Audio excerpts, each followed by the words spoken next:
give me the backstory of Carl Hanratty. Forget when we meet him in the movie. Tell me what's happening in his life before Frank Abagnale Jr. comes on Highly the radar. motivated to join the FBI, recruited right out of business college. Because he knows, he went into it understanding fully well that the crime of our century is bank fraud. It's wire fraud, it's bum checks, it's counterfeiting. He fancies himself the best bank fraud man on the planet, and then he comes across someone better than him. But yeah, you get the sense in the movie that he's come across a lot of check forgers. Right. But there's something about this Abagnale guy that gets under his skin. Can you explain that? Well, it's a degree of audaciousness. I mean, first he's got to respect a guy who can understand, oh my God, he's got his own Micker machine. Now, you don't, well, you might know what that means. That's the big time in check But this forging. is like a guy who is going to change the Micker numbers on a checks. This is a smart dude who also has a degree of resources. So right off the bat, he's got, okay, we're dealing with somebody who's, been around a long time, has played the game, has probably been in, and it turns out to be, instead, it's a 17-year-old kid, and that just, like, raises the stakes substantially. Does he have a life, this guy? I mean, if it were not for his work tracking down these criminals, does Carl Hanratty have a life?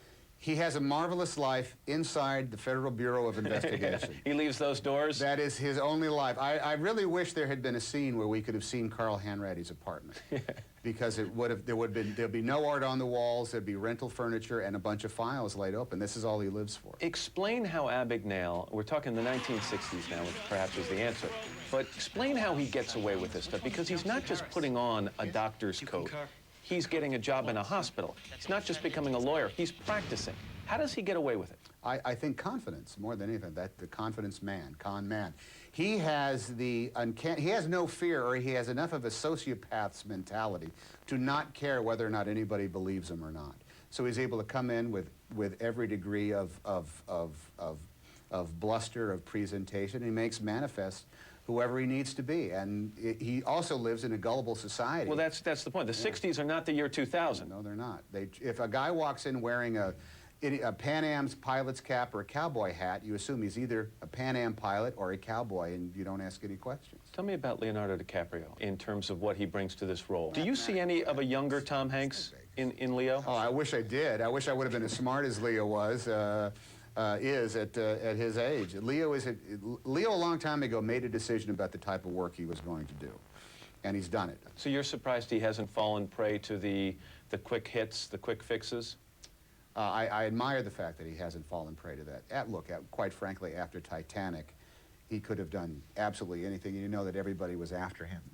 And after that experience, he went off and instead made a movie that was very important to him. Why is that different from you? I mean, do you look back at choices and say, damn? I mean, if you had to, do you have a lot of, I wish I could change that? No, not at all, because I was in a completely different circumstance.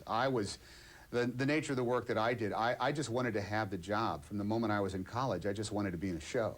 I wanted the life that went along with having to be an actor in a show. It wasn't until my fourth or fifth film that I felt as though, okay, there's more to this than just showing up and having a good time and following your instincts.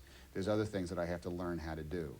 And I think Leo put that together long before I did. You talked about Frank Abagnale a second ago and said he started to get good at it, and success breeds confidence. Is it similar for an actor? Oh, yeah. I mean, if you have a couple of good roles in a row, you start to think, I can really do this? Well, in all honesty, I think it is twofold. One is, a beachhead in the industry has to be established. They have to ask you to do the jobs.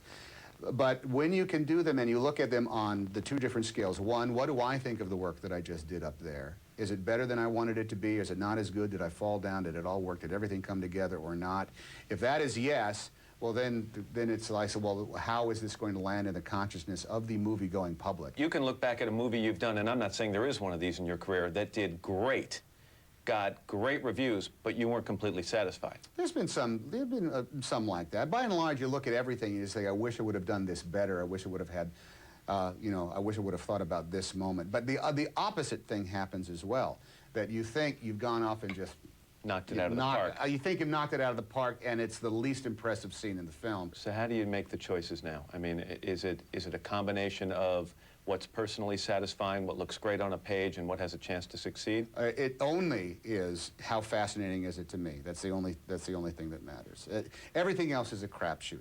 The only thing I can honestly go by is whether or not I feel lucky that they're offering me the gig. I can't believe they're going to let me go off and explore this. I can't believe I get to do this. You'd rather sit on your butt than do a movie you're not excited about. Oh, yeah. Yeah.